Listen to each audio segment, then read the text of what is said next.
The idea of being made redundant is a very, very ridiculous idea that doesn't fit the world that we're in.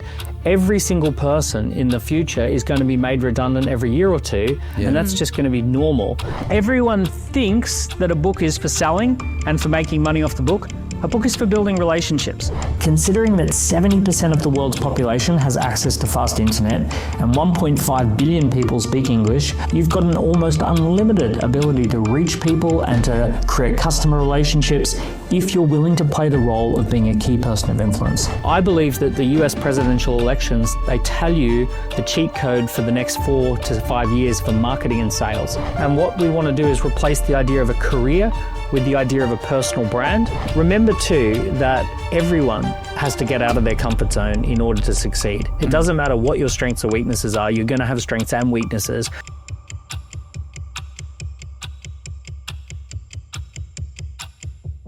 Daniel, talk us through the change that we're all going through at the moment. You know, we're coming out of a traditional world, we're moving into the digital, and some of us are feeling a little bit lost in, you know, which way to go and what to do. So what would be your advice and what we're going on? So at the moment, we've kind of got two economic systems. We've got the very end of the industrial age system, and we've got the beginning of this new digital age system, whatever you want to call it, the entrepreneur age, the digital age, the information age.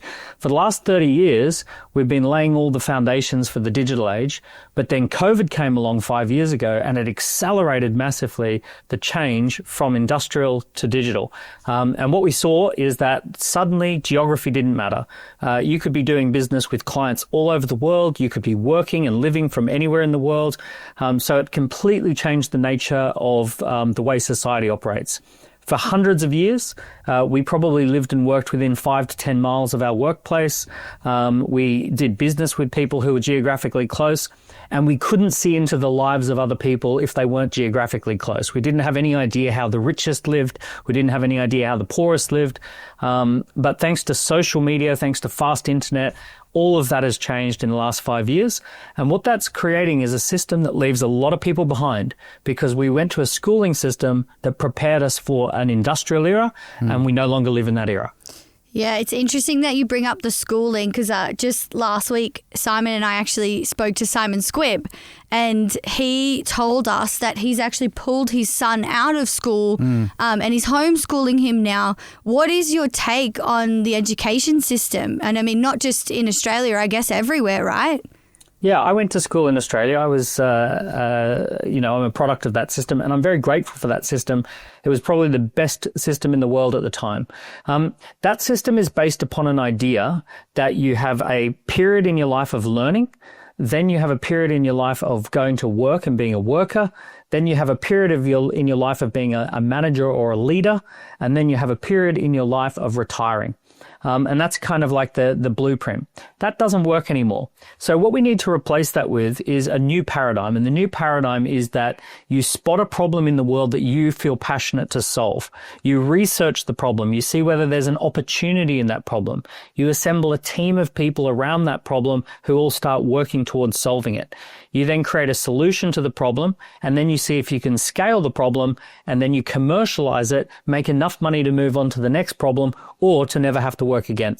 So these are the types of things that we want to start teaching kids. We want to teach them that that's the new paradigm. It's not about one big cycle across life. It's lots of fast cycles that probably last a year to 2 years. When we think about the AI economy and the digital economy, this is going to be a high velocity economy. It's going to be very fast. There's going to be people who make multi-million dollar fortunes in under 2 years, and then they get on to the next thing, and it's completely different. And the most successful people, they see a problem, they solve it, they commercialize it, boom, boom, boom, boom, boom. Teams come together and then go apart. So if we think about how Hollywood has operated for the last 100 years, they come up with an idea for a movie and a movie script. All the people come together, they work on the movie, then they disappear, they go off and they might work together on another movie, they might not, they might never see each other again. It's high velocity kind of work. So we're moving towards this kind of new model of employment. We need to prepare kids for that type of way of working. Yeah, Daniel, that's I imagine for a lot of people hearing you say that, that would lift their anxiety level up a little bit, especially if they've been in a corporate system for the last 15 or 20 years.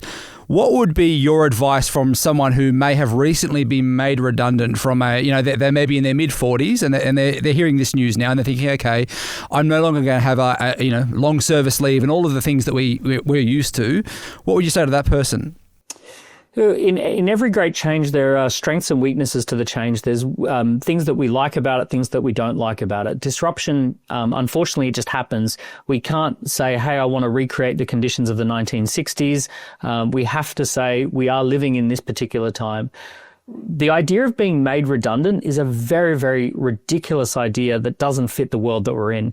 Every single person in the future is going to be made redundant every year or two, and that's just going to be normal. What we have to do is just rejoin a new team, go looking for a new project. There's a few things that I would say to someone who's come out of the corporate world.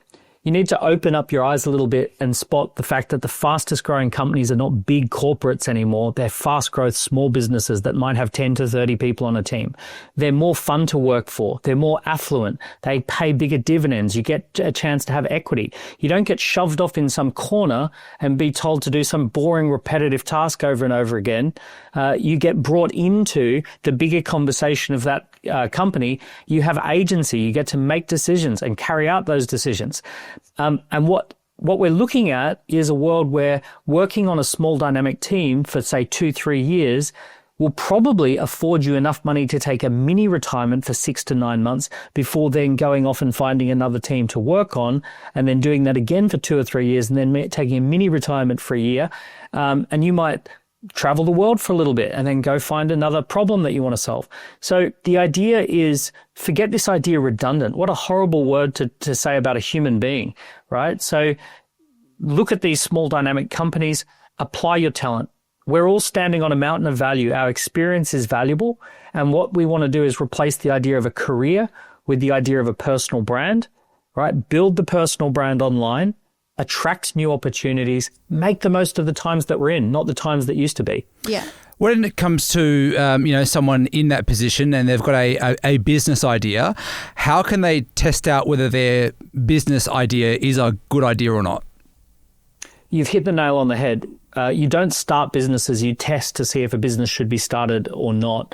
And the fastest and the best way to do that is to launch a waiting list campaign. And a waiting list campaign is essentially you put up a landing page and it says, I'm going to be launching a new product or service. It's going to have these 3 or 4 advantages. It's for this type of person, this type of customer.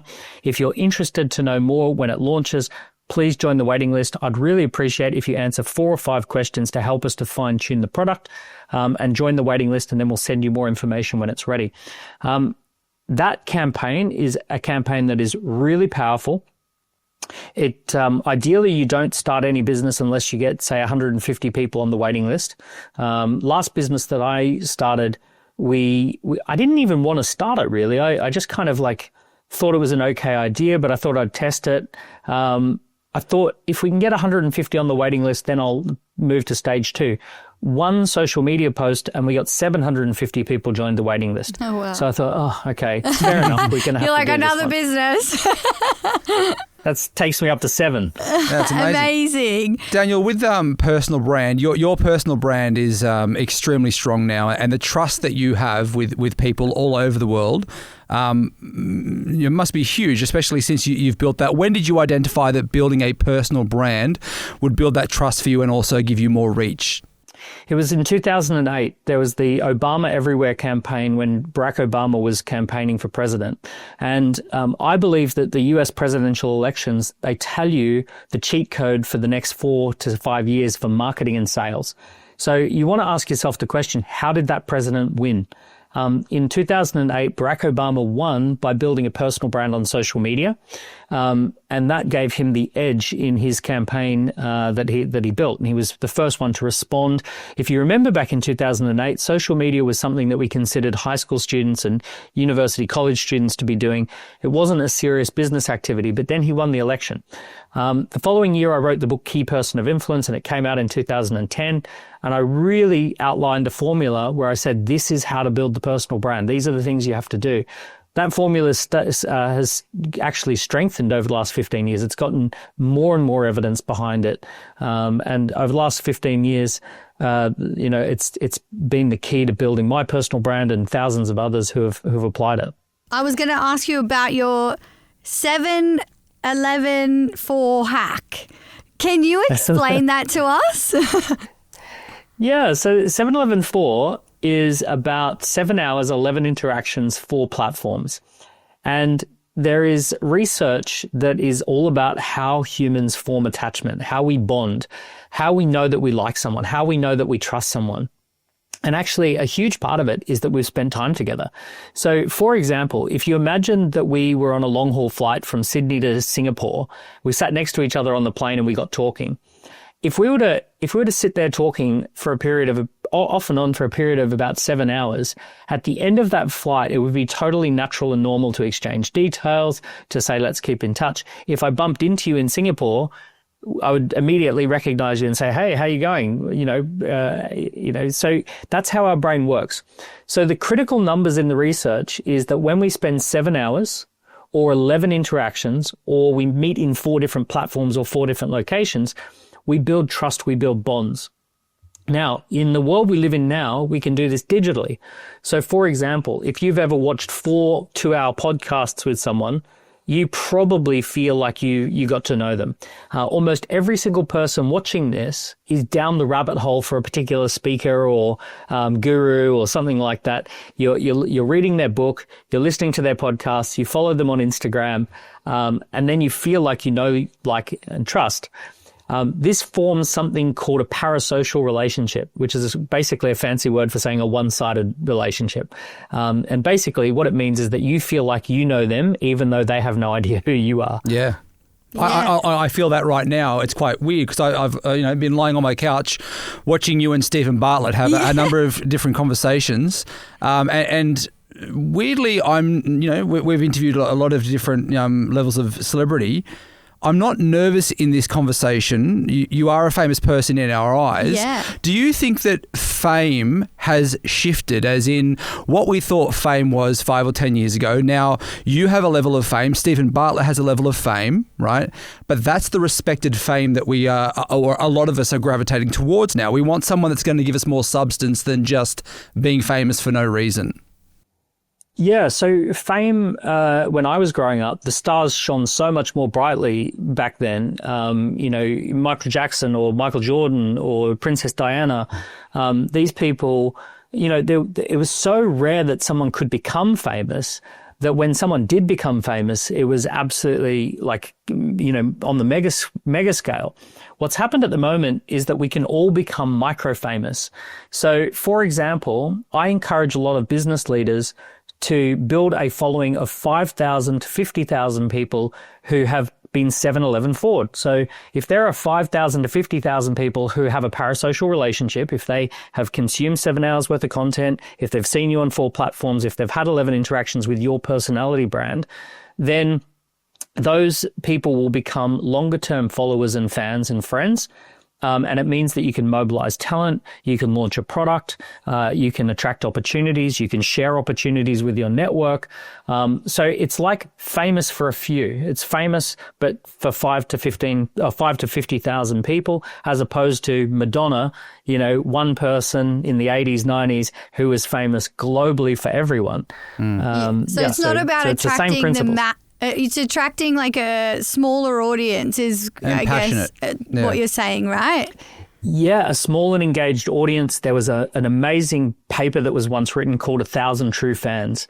And it basically said that any band that can get 1,000 true fans will become an enduring band and a financially successful band. That you'll be able to, as a musician, you'll be able to afford to be a musician and be able to pay to be paid to be a musician if you can mobilize 1,000 true fans. And I think that's spilled out to every single person. We all need 1,000 true fans now. The value of podcasting now and people flocking towards that medium and trusting, hosts like yourself or Steven Bartlett and wanting to get, deep into conversation and listen to those conversations.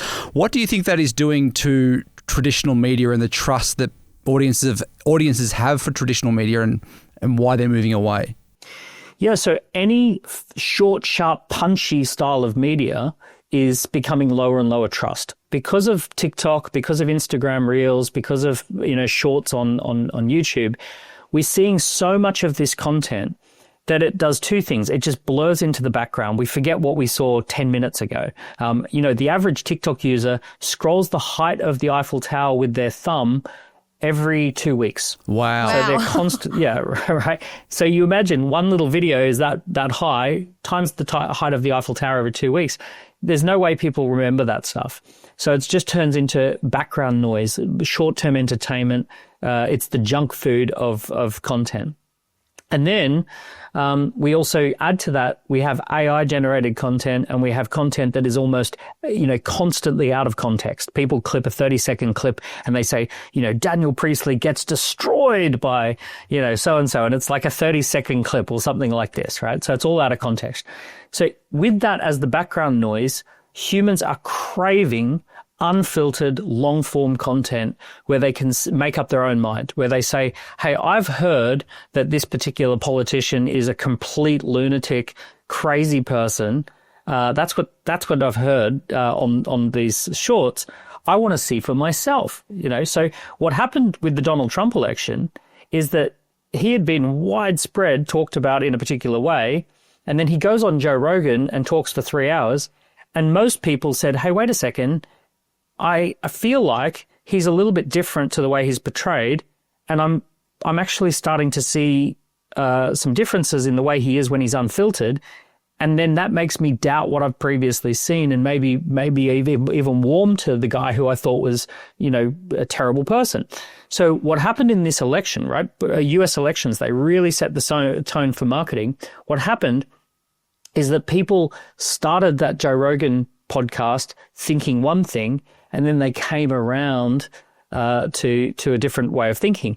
And that swayed a lot of voters. Now, if we look at what Kamala Harris did, she went on short podcasts. She did 7 minutes with one major podcast. She did less than an hour with all the other podcasts. All the questions had to be submitted in advance. It was very filtered. It felt like a McKinsey, a KPMG, McKinsey style corporate production, right? As opposed to Donald Trump going on to comedians' podcasts and normal podcasts. And he just said, ask me anything. There's no rules. There's no filters. Let's take it wherever you want to go. That's totally fine. So this long form, unfiltered podcast format is now the key to actually getting voters to vote for you. Mm. If you use Donald Trump's campaigning as an example of, I guess, personal branding, what would the key elements from your perspective be that he did right?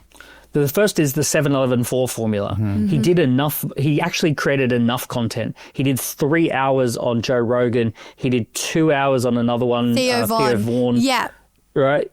So So if all you really had to do is watch 2 podcasts based on all the other content that's out there about him, you only had to do 2 podcasts and you had already clocked up the 7-11-4 formula. Even how he won the very first time, people outside of the USA just couldn't understand it. But you got to remember that inside the USA, Donald Trump had been on everyone's television for decades as the host of The Apprentice. He had been in a high status role in that show. So he was essentially positioned from the start as this figure who was in authority. So that 7-11-4 the first time. The second time round, people wanted to see, who was this guy after 4 years of being out of office and all the things that had gone on. So that if you watched 2 podcasts, you got 7-11-4. The other thing that he did really well was he just said, no rules, take it wherever you want to take it. And some of the topics were ridiculous topics to talk about, like it almost sounded like people catching up at a coffee shop or having a chat over dinner, whereas the filtered approach of question 1 is this, what is your response? People are just like, well, anyone can do that if you've got time to prepare. So it didn't create the trust factor. Yeah. Can we quickly touch on marketing strategies? If you're a new business and you are struggling with discoverability, what would something in 2025 that you would do be? Like, what advice would you give that small business?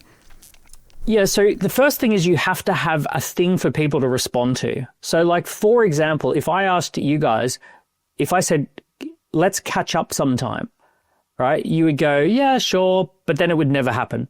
If I said, I'm going to be in Sydney next Wednesday and at 7 p.m. I'm bringing together some really interesting people at this particular restaurant at this particular time, that is something to do. You're actually giving people a thing to respond to. So the first thing every business has to do is create something to respond to. We have a technical term for this called a call to action, a thing to act upon. Most businesses don't create enough of these. So if I get a lot of businesses, they tell me, oh, we're launching a business. And I go, great. What are the calls to action over the next 30 days? And they go, oh, like, come down to our shop whenever you feel like it, or log on to our website whenever you like. So that's not a call to action. A call to action has to be a specific thing at a specific time. So you've got to create a series of those. At the very, very least, I want to see people having something for people to do every single week of the year. So whether it's a workshop to join as a workshop, or it's a particular moment to show up and see this live stream, or if it's a particular special offer that expires on Friday, there's got to be something for people to do. Once you've got that thing for people to do, then you've got to get the word out about that. You can do social posting, you can do direct messaging, you can reach out to influencers who already have an audience and offer them a commission or a paid promotion. You can run ads if you can get the budget and if you know how to, right? So there's a buffet of ways that we can then go and promote those things. But it starts by having a call to action. Yeah. Daniel, I love the way your mind thinks, and I love the story of when you rocked up to the UK. It may have been your first time, and you decided to have first time above the equator. Yeah, and you had the dinner party. Yes. You've done your homework, yeah. So I arrived in London 2006. I've got a suitcase. I've got a credit card. I know nobody in business. It's the first time I've ever been above the equator. I've got a thick Australian accent, more so than today. I've been here for 19 years in London. And so the first thing I did is I went online and I looked on LinkedIn and I made a list of all the people who were moving and shaking in London. I went onto some award ceremony websites where they were listing all the people who were winning awards or shortlisted for awards. I reached out to them and I said, hey, I'm an entrepreneur. I've arrived in London. I'm putting on a dinner and I'm inviting some of the most influential people in this particular industry. Would you like to join? It's happening with or without you. It's going to happen anyway. And it's on me. So I found a private dining area and I hosted a dinner for 28 influential people. This was 2 or 3 weeks after arriving, so really fast. Yeah. As the dinner was unfolding, these were in the days of actual paper diaries as well. I got my calendar and I walked around the room and I made time to have a one-to-one cup of coffee with all the people afterwards. So I said, hey, I haven't had a good chance to get to know you. Can we have a one-to-one cup of coffee in the next couple of weeks? So I booked everyone into the one-to-one coffees. Over the one-to-one coffees, I asked people to help me with my launch. I said, I'm going to be launching, I'm going to run some introduction launch events, and we're going to charge a ticket price, and 100% of that ticket price will go to you if you invite people along. So we're going to host the whole thing, and you keep the ticket price. So we had, on the day of launch, we had about 800 people book into our launch events. And the ticket price was, I think from memory, like $20, $30, $50, maybe something like that. So we ended up, doing a few thousand or 10,000 worth of ticket sales, which I gave back to the people who invited people. But then we signed up client relationships. And in the first 6 months worth of being here, I signed up £4 million, which is at the time, close to $10 million worth of client relationships in our first 6 months. That's wild. Brilliant. Love that story. Unreal. Love that story. Yeah. At the time, the pound was 3 to 1 on the dollar. Yeah. So by the time 6 months had gone, we'd signed up $12 million worth of. Brilliant. It's just so clever. I love that. It's so clever. People say that you can't break into London. Oh, London's this really closed network city. No, it's totally possible. Yeah. So networking, that's the one thing I pulled from your story, how important networking is. How do you get better at it? Well, I don't necessarily think that face-to-face networking is as important as it once was. You can do this on social media now. You can do it on direct messages. The beauty of direct messages is that you can stop, pause, think. You don't have to think on your feet the way you do in a real-life environment. You can create videos and edit them. You can do 10 versions and then put the best version out. So, it's actually become much more, it's a safer option. Remember too that everyone has to get out of their comfort zone in order to succeed. It doesn't matter what your strengths or weaknesses are. You're going to have strengths and weaknesses. So, there are just certain things that we have to get out of our comfort zone. A lot of people believe that confidence should be something that you start with, and that's just not realistic. Confidence is something you earn after you've done 30 or 40 or 50 attempts at something. You start getting a little bit of confidence. You don't get confidence on day one of driving the car. You get day 30 of driving the car, you start to feel a little bit confident in driving. So, Tim Cook had to learn how to fill Steve Jobs' shoes. He had to walk in the footsteps of the greatest public speaker of all time, and had to learn how to be a public speaker, having never thought in his wildest dreams that would be something he would have to do in his career. So we all have to get out of our comfort zone and learn the things that we need to do to succeed. Yeah. Daniel, we are a podcast business here in Sydney. And one of the things that we love watching you on Diary of a CEO, Steven Bartlett, has absolutely smashed it over the last 4 or 5 years when it comes to the Diary of a CEO. One of the things I loved about you being on his podcast as podcasters was that you spent the time to actually dive into his data and actually I think you surprised him on one of the recent episodes where you told him a bit about his own podcast, the amount of authors that have been on the podcast. What do you think is the secret to his success, as it's happened in quite a short amount of time? Joe Rogan, he started back in 2008 and of course is one of the biggest podcasters in the world. But when it comes to Steven, it's happened in quite a short period of time. So what do you put that down to? There are several strands to what makes Steven phenomenal. So there's the business background that he had. He had an amazing background of reaching out to influencers and doing influencer marketing campaigns. So it's in his bones to understand how social media works and how influence works, and to understand also how commercial success works. Then there's the attributions of Steven himself. He's incredibly articulate. He's empathetic, insanely intelligent. He's, off the scale high intelligence, but he also has this remarkable ability to shut up and listen, even though he's probably 10 times smarter than most people on every topic. You got to remember, Steven today has now listened to 400 or 500 different people who are the best in the world at what they've done.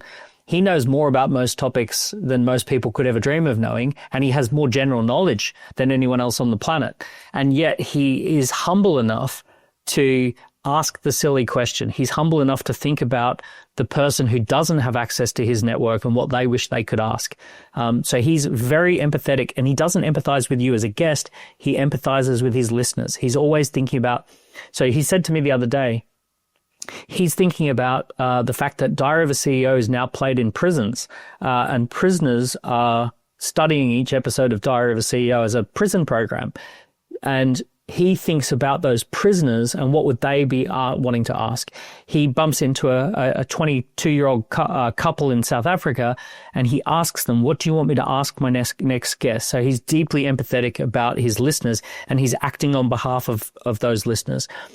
And then insanely hardworking, right? He works in the way that only someone who doesn't have kids can work. He basically works insane hours. He's one of these guys who's up early and working till late at night. The other night he did a podcast with MrBeast, and the only time MrBeast could do it was 1 a.m. till 3 a.m.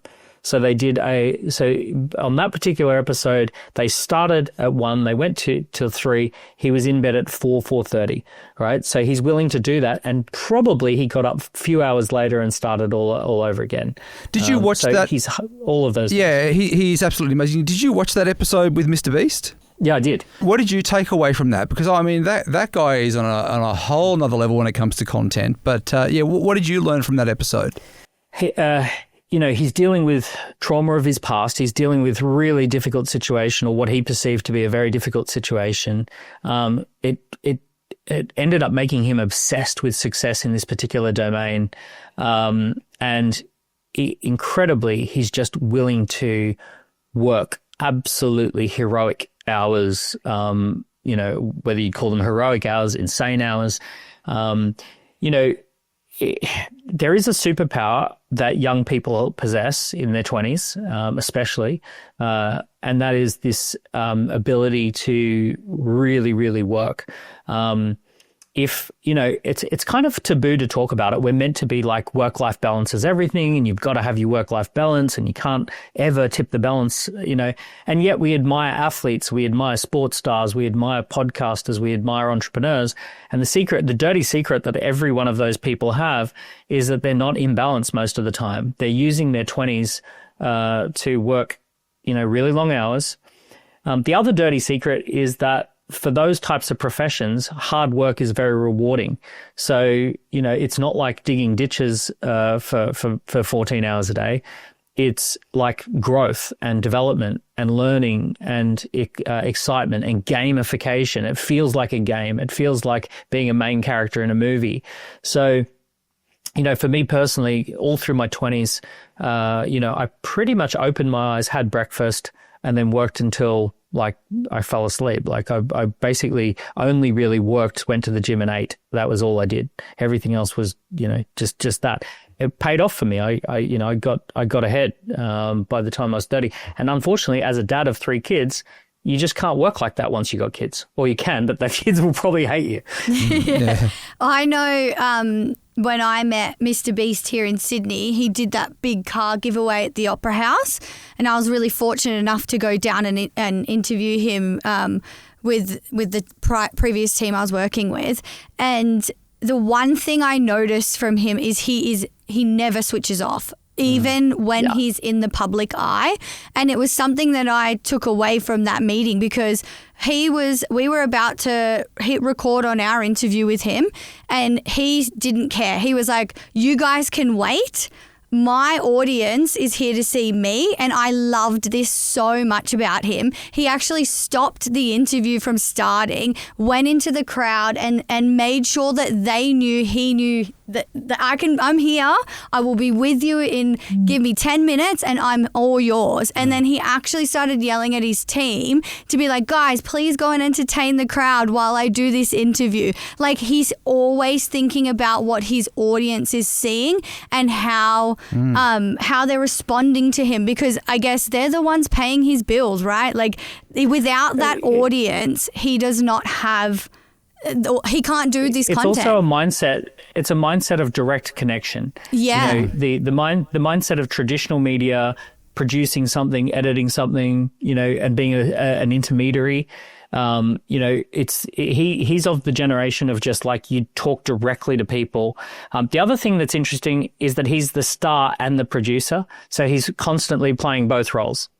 Yeah. It was really eye-opening to just be around that level of of expertise, I feel like, because I was experiencing it on such a different way. Like, we both come from traditional media, so you get taught, it's very regimented, right? So you just don't expect that to happen. You're just playing that one role. He is entrepreneur, he's financier, he's the star of the show, he's the producer, the editor, right? So he's doing all of that. He's a multi-billionaire now. He has a chocolate business that does $750 million US, and is growing like remarkably fast. He's got other businesses involved. He's only 26, 27 years old. The thing that most people don't realize is just how lucrative these businesses are. I actually am a business coach to some of the most famous YouTubers in the world.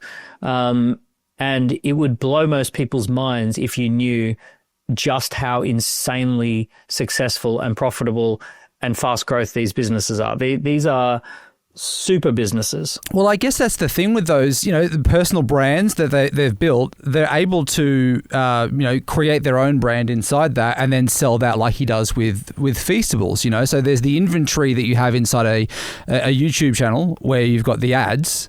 But then if they're not getting filled by advertisers, then you can actually fill those up with your own product and actually, which I think is a genius Create your move. own product. If you take Steven Bartlett owns equity stakes in a dozen different businesses, and he's done deals where he's increased his equity through his influence rather than through capital. So we're now seeing a business model emerging called influence for equity, where if you've got the influence, if you've got the eyeballs, you can actually do a deal where you become part owner in a business, not through having cash, but through having attention. Yeah, wow.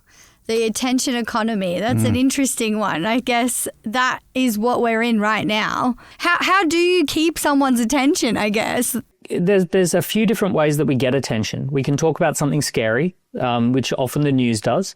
We can talk about something strange. We can talk about something sexy. So those are the hot topics. The ones that work really well is free value, offering people solutions up front, giving people free value up front, and then also consistency or familiarity. So where you just keep showing up. And what's interesting is that on LinkedIn, only 1% of LinkedIn users post once a week or more consistently. So you might think, oh, it's so hard to stand out. Well, not really, because you only have to be the 1 in 100 people who post once a week on LinkedIn, and you're already ahead of 99% of people. So, you got to remember that most people aren't even trying still, even though it's so obvious that this economy has taken off, this new economy has taken off, and even though it's so obvious that the old economy is dying.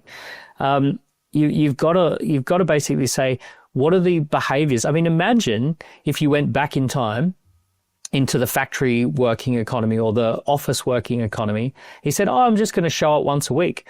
Well, you probably wouldn't do very well in that economy either. Yeah. Right? As Sonia mentioned, we both come from traditional media and we've moved into digital. Do you think that we're going to see traditional media around for much longer? Is it going to end up being the blockbuster video of Netflix? Like, where do you see traditional media with digital sitting in the next 4 to 5 years? So recently, Megyn Kelly shared some of her data, and she said that she was traditionally a newsreader in the traditional media. She got fired, and then she went off and started her own production company. And basically she said that every month now she gets 155 million views across her long form content. And that is, about 5 million more than CNN are reporting. So CNN are saying that they're getting 150 million views a month. She's getting 155 million views a month. Now she said she's got a production team of 10, and so her whole business is 10 people. I would imagine that CNN probably still has a few thousand people. So this is going to be a problem for traditional media. Traditional media, if you want to get anything done that's outside of the normal running of that business, it's going to take 6 to 12 months. If you were to say, hey, we want to do a partnership with this company to take equity for influence, we want to become part owner in this business, we want to use some of our views to take a long-term position in this chocolate company, that would probably take almost a year to get sign off in a corporate environment, right? So whereas Megyn Kelly could meet someone on a plane and go, I love your business, I really like it, let's do a deal this week to sign you up as a sponsor with equity, blah, blah, blah, blah, blah, boom. And she doesn't have to get sign off. So it means she's going to be able to move really fast. Will traditional media evolve? I think it's going to be evolve or die. Yeah. You mentioned something interesting there, speed. Why is speed so important for businesses? Because it's a high velocity economy. We're living in a world where, I was listening to a podcast yesterday. An 18-year-old created an app a year ago and is now doing $2 million a month of revenue. Still at high school, finishing off his high school. He has 15 employees who all work remotely. And he's, making $2 million a month, US dollars. So this at no other time in history could an 18-year-old come up with an idea, commercialize it and be making $20 million a year, with 15 employees. There's so much about that story that could only exist in the times that we're in. So we have to accept that we are in a high velocity economy. We're in an economy that is digital and fast and real time. And, if you're not able to keep up, unfortunately, it's like, turning up in a Ford Festiva to a Formula One race. Yeah, I love that. Daniel, we love to end each of our episodes with our guests. Most of our guests are remote, so we would love you to grab an item that is in your office. Is this your home office that you're in right now? Yeah, my home office, yeah. Just an item that means something to you, it can be something you use every day, or it's an important item to you that you can talk us through today. Item number one, passport, right? So absolutely incredible because the world has gone global. So one of my reasons that I moved out of Australia, if I'm perfectly honest, is I felt that the world was moving towards time zones as opposed to countries. And I was really interested in this idea that you need to get yourself on a good time zone because in a digital environment, you essentially can attract on a live, workshop or Zoom, you can be talking to people on anywhere on that time zone. So one of my frustrations with Australia was essentially it's a rubbish time zone that you end up in what I would call the Australian bubble, which is, it's late at night or early morning if you want to talk to Europe or the USA. Whereas in other parts of the world, you get the better time zone. So we live in a global world. The passport represents that. The other thing that just popped on that is on my desk at the moment is this is a called the Snow Bible. It's a group of people that I go snowboarding with and snow skiing with every year. And these are some of the top entrepreneurs in Europe. These are all people building unicorns in Europe, and they're the people who are VC backed. And we all go to the snow together. And basically, on average, each person in here is probably doing 100 million to $1 billion worth of revenue, and they're all super entrepreneurs.